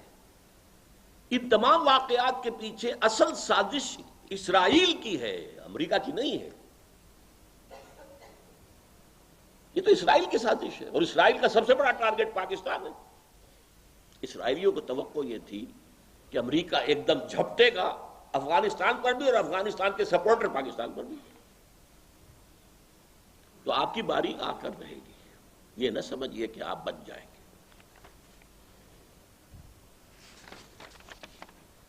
مجھے افسوس ہے، اور یہ میں نے افسوس ظاہر کیا تھا عید الاضحیٰ کے موقع پر بھی، پھر اپنے جمعے میں بھی، مجھے خوشی نہیں ہے کہ میری پیشن گوئی حرف بحرف ثابت ہوئی صحیح، افسوس ہے، لیکن مجھے بھی یہ توقع نہیں تھی کہ اتنی جلدی معاملہ ہو جائے۔ آج کیا صورت ہے؟ ایک ایک کر کے وہ مصلحت ہم سے دامن چھڑاتی جا رہی ہے۔ سب سے پہلے کشمیر پاس، ہمیشہ سے ہمارا موقف رہا ہے بھارت کے مقابلے میں، پہلے کشمیر پر بات ہوگی پھر کسی اور مسئلے۔ یہ بہت عرصے سے بات چلی آ رہی ہے، میں تفصیل بحث کر چکا ہوں جمعے کی خطاب میں، وہ آپ میں پھر کہوں گا کہ اس کیسٹ کو لے کر سنیں۔ اب ہم اس پر آ گئے کہ باقی ساری باتیں ہو رہی ہیں، کشمیر کا مسئلہ کہیں آس پاس بھی نہیں۔ ہمارے وزیر بھی کہہ رہے ہیں خارجہ، یہ کوئی ایک دو دن میں حل ہونے والا مسئلہ نہیں ہے، یہ دو چار مہینوں میں حل ہونے والا مسئلہ نہیں ہے۔ فل نارملائزیشن جو بھارت چاہتا تھا، آج ہم نے اس کے سامنے ہتھیار ڈالے۔ نمبر 2، جو جہاد ہم 14 سال سے سپانسر کر رہے تھے، اسے جہاد فی سبیل اللہ قرار دے رہے تھے، وہ بند، ہاتھ اٹھا دیا، جس کا ریئیکشن میں پہلے بیان کر چکا ہوں۔ کشمیریوں کا ریئیکشن یہ، پاکستان has betrayed us، بٹرے کیا ہمیں، دھوکہ دیا، ہمیں مروایا۔ ایک بات میں کہا کرتا تھا، کشمیری جہاد جب شروع ہوا، میں ہمیشہ سے مخالف تھا اس کا، بڑی تلخ بات ہے جو کہہ رہا ہوں، کہ پاکستان کشمیریوں سے 1965 کا بدلہ لے رہا ہے۔ 1965 میں کیا ہوا تھا؟ ہم نے اپنے بہترین کمانڈوز کو کشمیر میں داخل کر دیا تھا، اس توقع پر کہ کشمیری مسلمان سپورٹ کریں گے انہیں۔ کشمیریوں نے کوئی سپورٹ نہیں کیا، وہ سارے کے سارے ختم ہو گئے، مارے گئے، اور برعکس اس کے یہ کہ ہندوستان لاہور پہ حملہ آور ہو گئے، جسے آپ کہتے ہیں فائرڈ بیک۔ ہماری اٹیمپٹ بھی ناکام، کشمیریوں نے ساتھ نہیں دیا تو جرم ہوا نا ہمارے نزدیک۔ اب بدلہ لیا، کشمیری کو مروایا کشمیریوں۔ ہاں، پاکستان سے جانے والے بھی بہت سے جو ہیں انہوں نے جانے دی ہیں، لیکن اصل پہاڑ تو ٹوٹتا رہا کشمیریوں پر۔ عورتیں تو ان کی ہیں نا جن کی عصمت دری ہوئی ہے، ان کی لڑکیاں ہیں نا جن کی عصمت کو پامال کیا گیا، ان کے گھر ہیں نا جو مسمار کیے گئے، ان کی آبادیاں ہیں جو تھوک کے حساب سے جو ہے وہ جلا دی گئی، ان کی دکانیں ہیں جو ختم ہوئی۔ تو گویا کہ پاکستان نے کشمیریوں سے بدلہ لیا ہے 1965 کا۔ اس وقت تم نے ہمیں سپورٹ نہیں کیا تھا، اب مرو، اور اب وہ جہاد نہیں رہا۔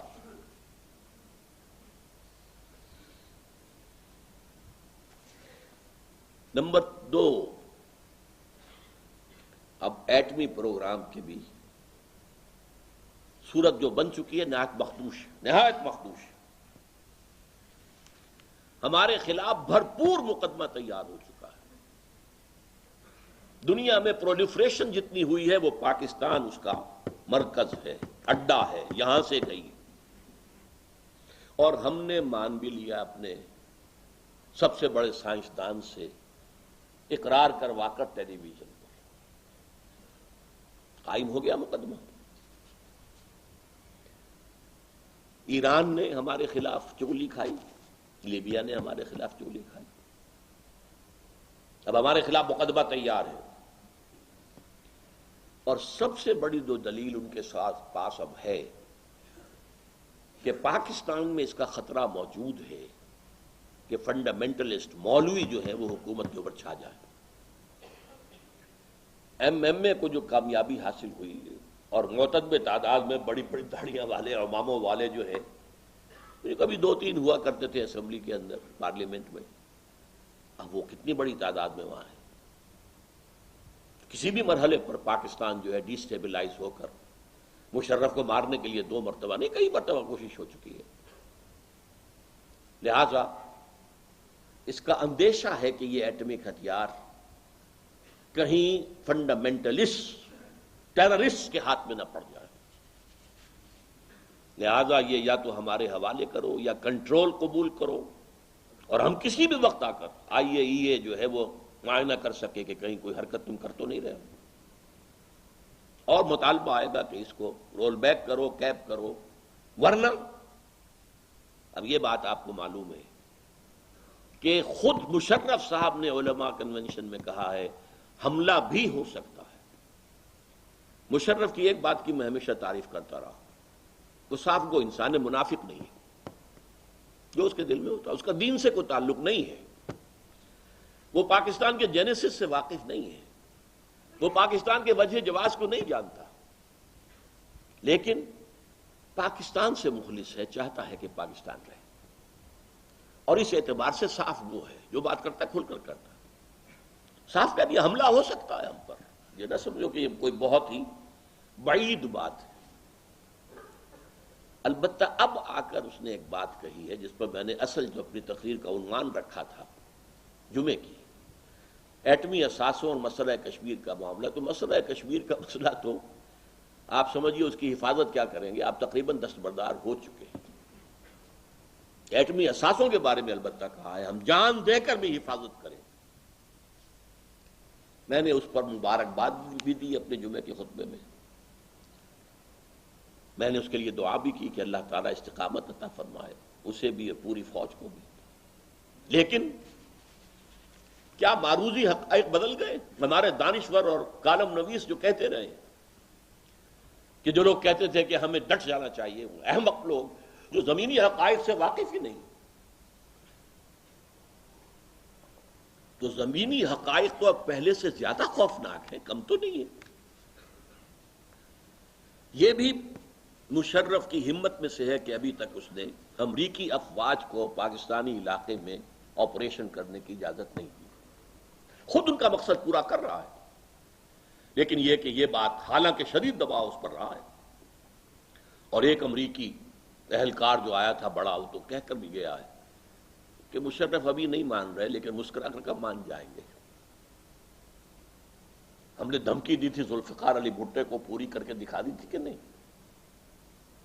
ہمارے نظام کو چیلنج کرنا چاہا تھا لیاقت علی خان ہے، اس کا انجام تم نے دیکھ لیا تھا کہ نہیں؟ ہمارے خلاف آئل کارڈ استعمال کیا تھا کنگ فیصل نے، شہید، اس کا حشر بھی یاد ہے کہ نہیں؟ تو ذرا اور دھمکی دیں گے۔ ایک دھمکی میں وہ بات ہو گئی تھی، دوسری دھمکی میں مر گیا کہ نہ مرد نہ برد تھا۔ اللہ کرے ایسا نہ ہو، اللہ کرے وہ قائم رہ جائے، اللہ کرے قائم رہے۔ لیکن کیا آپ امریکہ کا مقابلہ کر سکتے ہیں؟ زمینی حقائق کو دیکھیے، کوئی امکان ہی نہیں۔ دنیا کی کوئی طاقت اس کا مقابلہ نہیں کر سکتی، ہم تو ہیں کیا؟ اس اعتبار سے میں جو کہتا ہوں نجات کی راہ ابھی کھلی ہوئی ہے، ایک راہ ہے کھلی ہوئی۔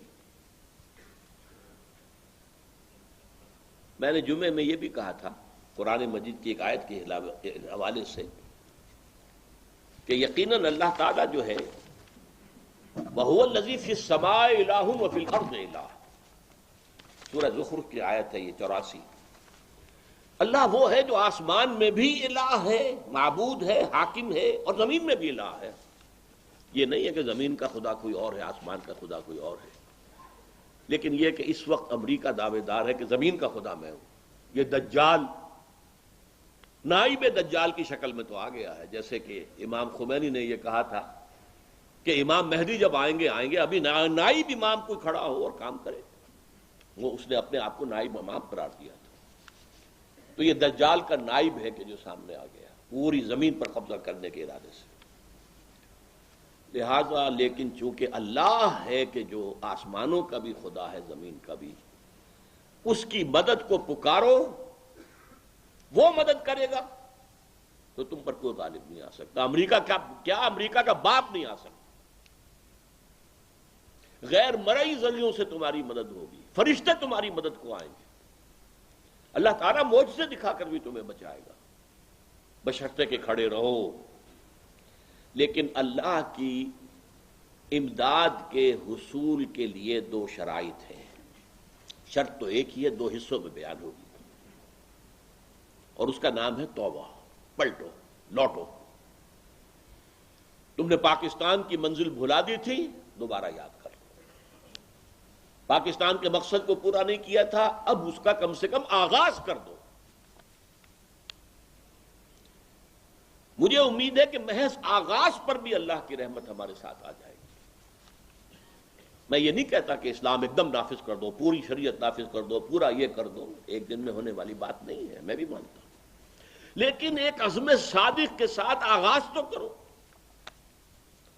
اللہ کا وعدہ کیا ہے؟ وہ توبہ کو ریسیپروکیٹ کرتا ہے۔ بندے بھی تواب ہوتے ہیں، اللہ بھی تواب ہے۔ بندے پلٹنے والے، اللہ بھی پلٹتا ہے۔ بندے اپنے عصیان اور گناہ کی وجہ سے اللہ سے رخ موڑ لیتے ہیں، اللہ ان کی نفرت کی وجہ سے رخ موڑ لیتا ہے۔ بندے اللہ کی طرح دوبارہ متوجہ ہو جائیں تو اللہ بھی اپنی رحمت کے ساتھ دوبارہ متوجہ ہو جاتا ہے۔ اور اس کی شان کیا ہے؟ ایک حدیث میں آیا ہے، میرے بندے اگر میری طرف بالشت بھرائیں میں ہاتھ بھراؤں گا، اگر وہ ہاتھ بھرائیں تو میں بازو بھراؤں گا، اور اگر وہ چل کر آئیں میں دوڑ کر آؤں گا۔ یہ ہے ریسیپروکیشن اللہ تعالیٰ کی طرف سے۔ اب اس میں حکومت کی سطح پر توبہ کا آغاز وہ کیا ہے؟ پاکستان کے دستور میں قرارداد مقاصد آئی تھی، اور اب وہ دستور کے اندر داخل ہو گئی۔ یہ پہلے دیباچہ تھا، اب وہ دفعہ 2 الف ہے۔ پھر ایک موقع پر دفعہ 227 آ گئی کہ پاکستان میں نہ کوئی شریعت کے خلاف، قرآن اور سنت کے خلاف قانون نافذ رہے گا، نہ مزید بنے گا۔ گویا کہ ایگزسٹنگ قوانین بھی اگر خلاف شریعت ہے تو انہیں ختم کیا جائے گا، اور آئندہ کوئی قانون سازی، no legislation will be done repugnant to the Quran and the Sunnah. This is Article 227. لیکن ایک چور دروازہ ایسا کھلا ہوا ہے کہ یہ دونوں آرٹیکلز غیر مؤثر ہیں، ڈیفنکٹ ہیں، ان ایفیکٹو ہیں۔ قرارداد مقاصد کو ہمارے جسٹس نسیم حسن شاہ صاحب نے یہ کہہ کر رد کر دیا کہ یہ بھی بس ایک دفعہ ہے نا دستور کی، باقی اور دفعات بھی ہیں، یہ باقی دستور کے اوپر غالب حاکم تو نہیں ہے۔ یا تو اس کے ساتھ اضافہ کیا جاتا کہ not with standing any thing against it, یہ قرارداد مقاصد جو ہے، یہ دفعہ 2 الف جو ہے، یہ پورے دستور پر حاوی رہے گی۔ نہیں، وہ نہیں کیا، چور دروازہ رکھا۔ اور دوسرے جو دفعہ 227 ہے اسے نتھی کر دیا کاؤنسل آف اسلامک آئیڈیالوجی، اسلامی نظریاتی کاؤنسل، کہ وہ غور کرتی رہے گی، غور کرتی رہے گی، غور کرتی رہے گی اور رپورٹیں پیش کرتی رہے گی، رپورٹیں پیش کرتی رہے گی، آگے کچھ نہیں کہ ان رپورٹوں کا کیا حشر ہوگا۔ اس کاؤنسل پر کروڑوں روپیہ مسلمانوں کا خرچ ہو چکا ہے، پاکستانی خزانہ مسلمانوں کا ہے۔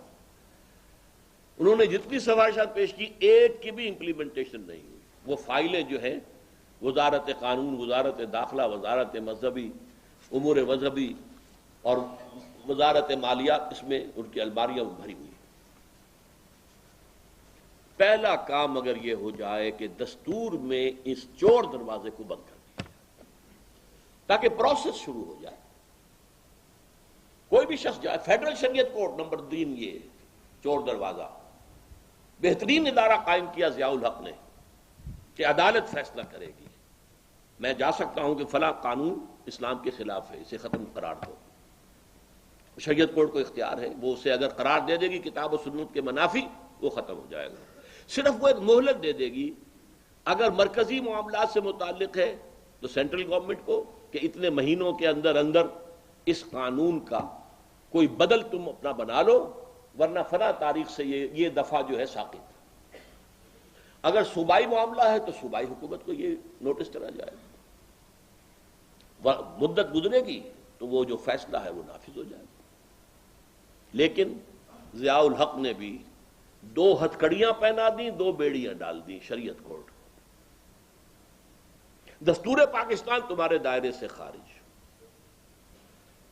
فیملی لاز تمہارے دائرہ کار سے خارج، کرمنل اینڈ سول جو کوڈ ہے، پروسیجرل کوڈ، یہ بھی تمہارے دعوے سے خارج، مالی معاملات بھی تمہارے دائرے سے خارج 10 سال کے لیے۔ وہ 10 سال کی ہتھکڑی چونکہ ٹائم بوم کی طرح تھی، وہ پھٹ گئی، تو پھر ہماری شرعی عدالت نے بینک انٹرسٹ کو ربا قرار دیا، حرام قرار دیا۔ اس کا جو حشر ہوا ہے 10 سال کے بعد، وہ سب کے سامنے ہے، میں اسے تفصیل سے بیان نہیں کر سکتا۔ کم سے کم 15 سال کی محنت اور مشقت کو ایک فیصلے نے زیرو کر دیا۔ تو شرعی عدالت کیوں؟ شرعی عدالت کا جج بیٹھا ہوا تھا ایک تقی عثمانی، معلوم تھا کہ یہ روڑا ہے جو چبایا نہیں جائے گا شریعت کے معاملے میں، اسے نکال کے باہر پھینک دیا۔ 2 آدمی اور لے آئے گئے، ان سے پہلے ہی معاہدہ لے لیا کہ تم بینک انٹرسٹ کو سود نہیں کھاؤ گے، تب انہیں حلف اٹھوایا گیا، ختم۔ یہ نمبر 1 دفعہ 227 کو قرارداد مقاصد کے ساتھ اٹیچ کر دیا جائے، 2A کے بعد 2B، تاکہ معلوم ہو قرارداد مقاصد میں جو لکھا گیا ہے اس کا ذریعہ امپلیمنٹیشن کا یہ ہے۔ اور CII جو ہے کاؤنسل آف اسلامک آئیڈیالوجی، اسے چاہے ختم کر دیا جائے چاہے باقی رہے، حکومت رکھے اپنے لیے سفارشات حاصل کرنے کی۔ لیکن فیڈرل شریعت کورٹ نمبر 1، اس کے اوپر سے یہ ہتھکڑیاں اور بیڑیاں کھول دی جائیں کہ اسلام مکمل نظام حیات ہے، اس کے حصے بکھرے نہیں ہو سکتے۔ افتؤمنون ببعض الکتاب وتکفرون ببعض، کیا کتاب و سنت کے کچھ حصے آپ مانتے ہیں اور کچھ حصوں کو آپ رد کرتے ہیں؟ وما جزاء من يفعل ذلك منكم الا خزي في الحیاۃ الدنیا ویوم القیامۃ یردون الی اشد العذاب۔ تو جو کوئی بھی تم میں سے یہ حرکت کرے گا اس کی سزا کچھ نہیں ہے سوائے اس کے کہ دنیا کی زندگی میں رسوا کر دیے جائیں اور آخرت میں شدید ترین عذاب میں جھونک دیے جائیں، کیونکہ منافق ہوئے۔ پھر شریعت کے ایک حصوں کو ماننا ایک کو نہ ماننا، منافق ہے، شدید ترین عذاب۔ ان المنافقین فی الدرک الاسفل من النار، یہ اس کھاتے میں آئیں گے۔ لہذا شریعت کورٹ پر سے یہ پابندیاں ختم کی جائیں، شریعت کورٹ کے ججز کا سٹیٹس بنایا جائے ہائی کورٹ اور سپریم کورٹ کے ججوں والا۔ جج کو کسی کو آپ ڈسمس نہیں کر سکتے، نکال نہیں سکتے، ہائی کورٹ کا جج ہو، سپریم کورٹ کا جج ہو، وہ رہے گا، ایک دفعہ بن گیا رہے گا، چاہے وہ فیصلہ آپ کی پسند کے خلاف دے دے، آپ سے نکال نہیں سکتے، آپ اسے تقی عثمانی نہیں بنا سکتے۔ پھر ان کی تنخواہیں، ان کی مراعات بھی ججوں کے ہائی کورٹ اور سینئر جو سپریم کورٹ کے ان کے برابر کی۔ یہ کام اگر ہو جائے تو یہ توبہ کا آغاز ہو جائے گا حکومتی سطح پر، ریاستی سطح پر۔ دوسری یہ ہے ہم نے اس کے لیے مہم چلائی تھی شرفاء کے زمانے میں. نواز شریف، شہباز شریف، محمد شریف، عباس شریف، چاروں آئے تھے میرے پاس، 2 مرتبہ آئے، پکا قول و قرار کہ ہم یہ کریں گے. 6 مہینے کے اندر اندر میاں شریف صاحب نے کہا تھا اپنے بیٹوں سے، چاروں تھے یہ موجود میرے کمرے کے اندر، آفس کے اندر، کہ 6 مہینے کے اندر اندر سود کو ختم کرو. میں نے پھر بھی کہا تھا 1 سال کی مہلت بھی ٹھیک ہے. نہیں 6 مہینے میں ختم کرو. ختم کیا کرنا تھا، اس کا تو بیڑا غرق کروا دیا گیا. اب ہم پھر یہ ایک مہم چلانے کا فیصلہ کر چکے ہیں تنظیم کی سطح پر. آپ بھی ہمارا ساتھ دیں. جس کے پاس بھی ہے وہ خطوط لکھے، اسمبلی کے ممبراس کو لکھے، صدر کو لکھے، خطوط کا ایک انبار لگ جائے ان کے ہاں کہ یہ کام کیجئے. ہم اس کو چھپوا بھی دیں گے کہ یہ ہے، اور یہ ہم نے چھپوا دیا تھا پہلے بھی کہ دستور میں فلاں دفعات میں چند لفظوں کی تبدیلی ہوگی اور جو بلاک ہے، جو چور دروازہ ہے شریعت کے لیے، وہ ختم ہو جائے. دوسری توبہ عوام کی سطح پر، عوام انفرادی سطح پر توبہ کریں، حرام سے اجتناب کا فیصلہ کریں، حلال پر اکتفا کا فیصلہ کریں، فرائض کی ادائیگی کا فیصلہ کریں، بے حیائی، بے شرمی، فحاشی اور یانی سے بچیں. چھوڑ دیں اس کو، اس تہذیب کو. بڑا پیارا شعر مجھے یاد آگے آیا، اگرچہ ذرا اس میں لفظ ایک ثقیل ہے. تہذیب نو کے منہ پہ وہ تھپڑ رسید کر جو اس حرام زادی کا حلیہ بگاڑ دے. کہنے والے کون تھے؟ مولانا ظفر علی خان. تہذیب نو کے منہ پہ وہ تھپڑ رسید کر جو اس حرام زادی کا حلیہ بگاڑ دے. کتنے لوگ ہیں جو یہ کرنے کو تیار ہوں گے؟ کتنے لوگ ہیں جو اپنے ہاں شرعی پردہ نافذ کریں گے؟ کتنے لوگ ہیں جو اپنی آمدنیوں کے اندر سے سود کو نکال باہر کریں گے؟ لیکن کریں، انفرادی توبہ کریں. انفرادی توبہ کریں گے تو دعا کرنے کا بھی منہ ہوگا آپ کا، کہ اللہ میں نے یہ توبہ کی ہے، اللہ اس توبہ کو قبول فرما. اور میں درخواست کرتا ہوں ہمیں مہلت دے. میرے نزدیک 2-2.5 سال کی میکسیمم مہلت ہے اب ہمارے پاس، اس سے زیادہ وقت نہیں ہے. فیصلے کی آخری گھڑی آ چکی ہے. درخت کے جڑ پر کلہاڑا رکھا جا چکا ہے. ہمارے خاتمے کی الٹی گنتی شروع کی جا چکی ہے. لیکن ابھی راستہ، ابھی مہلت ہے. لیکن یہ مہلت توبہ کے بغیر نہیں ہوگی. نمبر 2، عوام اس ملک کے سینکشنز کے لیے اپنے آپ کو تیار کریں. مجھے اس کا اندیشہ نہیں ہے کہ پاکستان پر براہ راست حملہ کرنے کی جرات کرے امریکہ، اس لیے کہ امریکہ کی تو فوج جواب دے چکی ہے حکومت کو کہ ہمارا معاملہ جو ہے بہت زیادہ آؤٹ اسٹریچڈ ہو گیا ہے. اب ہم فوری طور پر کسی اور ملک میں فوجی کارروائی کرنے کی پوزیشن میں نہیں ہے. وہ جو زوم تھا، we can do it alone, we can go it alone, اب ہاتھ جوڑ رہا ہے امریکہ دوسرے ملکوں، آؤ بھائی خدا کے لیے، تم افغانستان میں آ گئے تھے ہماری مدد کو، تو تم عراق میں بھی آؤ. ہاتھ جوڑ رہا ہے کہ نہیں؟ اپنا تھوکا ہوا چاٹ رہا ہے کہ نہیں؟ تو براہ راست حملہ یہ تو ہو سکتا ہے، جیسا کہ صدر مشرف نے کہا ہے کہ صرف ایٹمک جو ہے ہمارے، کیونکہ اب ان کے علم میں ہے کہاں ہے، کس جگہ ہے. ہم جانتے ہوں نہ جانتے ہوں، وہ جانتے ہیں. تو کوئی بھی میزائل صحیح رخ پر اگر پڑ گئے ختم ہو گئے.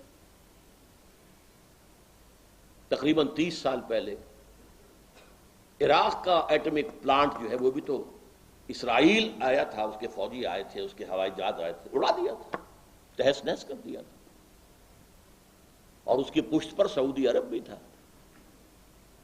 وہ جو جہاز چلے تھے اسرائیل سے، انہیں فضا کے اندر ری فیول جو کیا گیا، انہیں مزید جو پیٹرول دیا گیا، وہ سعودی عرب کی ٹیریٹری پر دیا گیا. بہرحال سینکشنز لگائے گا امریکہ اور یونائٹڈ نیشنز ہم پر، سختی آئے گی، غربت آئے گی، فاقے آ سکتے ہیں. لیکن کوئی قوم ان سختیوں سے گزرتی ہے تو پھر سر اونچا کر کے دنیا میں رہ سکتی ہے. ورنہ پھر سر نیچا کرو، بھارت کے سامنے سر جھکاؤ. اور اس میں خاص طور پر ایک نقطہ اور جان لیجئے، بھارت کی طرف سے آپ نے 2-3 سال پچھلے جو ہیں جو باتیں سنی ہیں، اس سے پہلے 50 سال میں وہ باتیں نہیں آئیں. کسی نے کہا تھا کہ یہ لکیر اٹھا دینی چاہیے، کسی نے کہا تھا کہ کنفیڈریشن بن جانی چاہیے، کسی نے نہیں کہا تھا. اب ان کی حوصلہ، ان کا جرأت، وہ دیکھ رہے ہیں کہ اب بین الاقوامی حالات کے ایسے شکنجے میں پاکستان آ چکا ہے کہ پاکستان کے خاتمے کا امکان موجود ہے. آخری ہتھیار جو ان کا آ رہا ہے، دشمن کو گڑ دے کر مارو. اب وہ محبت کے راگ الاپ رہے. ہم تو ایک تھے، ہمیں تو انگریزوں نے لڑا دیا تھا، ہمیں پھر ایک ہو جانا چاہیے. مشرقی پنجاب کا سکھ وزیر اعلیٰ آ کر یہاں کہہ گیا ہے کہ پنجاب کو پنجاب سے مل جانا چاہیے. ہماری زبان ایک ہے، ہماری بولی ایک ہے، صرف رسم الخط کا فرق ہے، لہذا ہمیں ایک ہو جائے. کیا مطلب؟ پاکستان کو چھوڑ کر پنجاب جو ہے وہ ایسٹ پنجاب سے جڑ کر ایک ملک بنا لے. یہ صورتحال کیوں کہی جا رہی ہے؟ سونیا گاندھی نے صاف کہا ہم پاکستان کو کلچرلی تو فتح کر چکے ہیں، تمدنی اور ثقافتی اعتبار سے فتح کر چکے ہیں. جا کر دیکھ لو کراچی کی جو ویڈیوز کی دکانیں ہیں وہ بھری ہوئی ہیں انڈین فلمز کے ویڈیوز سے. تو ثقافت تو ہماری جا رہی ہے، اور وہ ثقافت صحافیوں کے طائفے آ رہے ہیں، ممبران اسمبلی پارلیمنٹ کے طائفے آ رہے ہیں، وفد آ رہے ہیں، دانشور چلے آ رہے ہیں، اور سب محبت کا راگ الاپتے ہیں. اس پر میں نے اصل گفتگو کی تھی عید الاضحیٰ میں. محبت بڑی اچھی چیز ہے، اور محبت کا جواب محبت سے دیا جانا چاہیے. لو بگٹس لو. لیکن بحالات موجودہ یہ محبت ہمارے لیے خودکشی کا ذریعہ ہوگی. ہماری مثبت بنیاد تو پہلے ختم ہو چکی ہے، ہمارا وجہ جواز تو پہلے ختم ہو چکا ہے. اب ایک دوسری منفی بنیاد تھی پاکستان کی، ہندو کا خوف. یہ منفی بنیاد تھی. اگر وہ ختم ہو جائے تو پاکستان کے لیے پھر تو کچھ بھی نہیں، وہ تو کھینچ کر لے جائے گا. بھارت بہت بڑا ملک ہے، اس کے مسائل بہت زیادہ ہیں، اس کے مسائل بھی ہم سے 10 گنا 20 گنا ہیں، 50 گنا ہیں. لیکن اس نے ایک نظام ایسا بنایا ہوا ہے، ایسا کانسٹیٹیوشنل نظام ہے کہ وہ آج تک وہاں مارشل لا نہیں لگا. 1 سال کے لیے صرف ایمرجنسی لگی تھی، اور ایمرجنسی بھی کانسٹیٹیوشن کے اندر تھی. بالائے کانسٹیٹیوشن کوئی ایک قدم بھی ہندوستان میں آج تک نہیں اٹھایا گیا. وہ بہت مستحکم ہے اس کا دستوری نظام.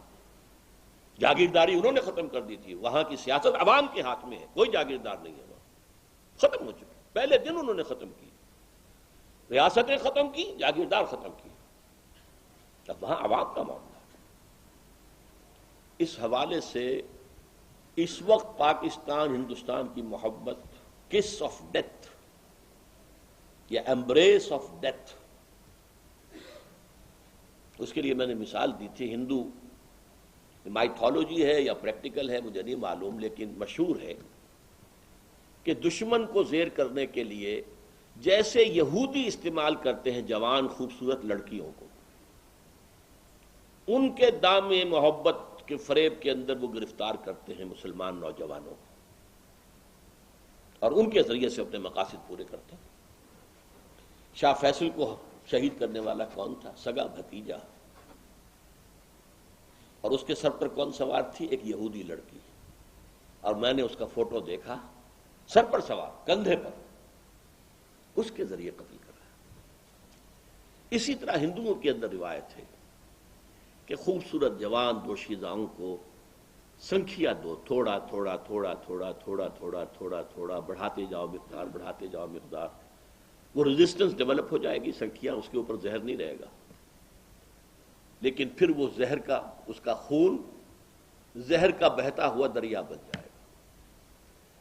اب اگر اس سے کوئی اختلاط کرے گا تو زہر اس کو ختم کر دے. انہیں وہ کہتے ہیں وش کنیائیں. کنیا کہتے ہیں دوشیزہ، وش زہر، زہریلی دوشیزائیں.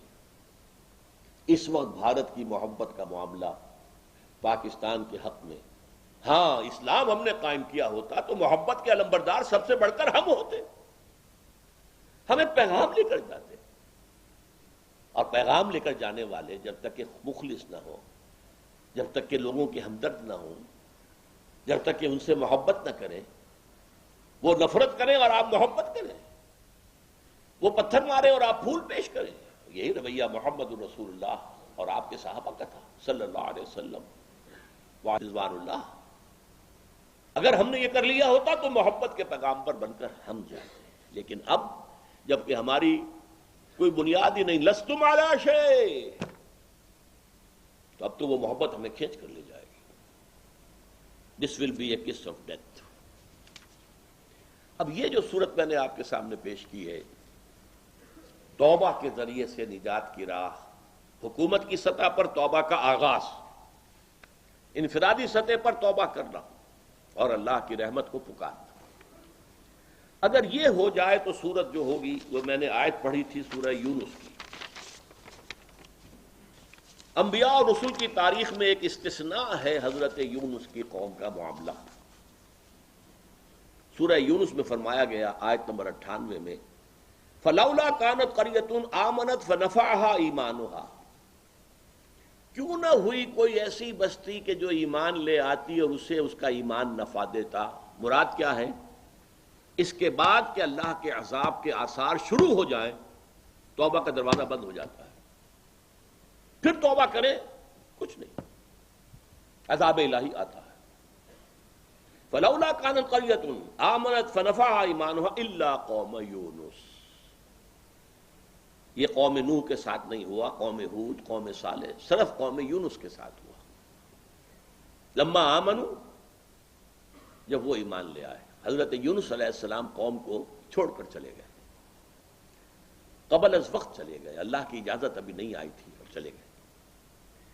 ان کے جانے کے بعد جب عذاب کے آثار آئے شروع، قوم سمجھ گئی کہ یونس جو کچھ کہتا تھا ٹھیک کہتا تھا، لہذا وہ اپنی آبادی سے باہر نکلے، جنگل میں جمع ہو گئے، چیخ چیخ کر اللہ سے دعائیں کی، اللہ سے توبہ کی، اے اللہ ہم یونس کے راستے پر چلیں گے، ہمیں ایک مہلت دے دے۔ ہمیں اللہ تعالی نے ان کی دعا قبول کر لی۔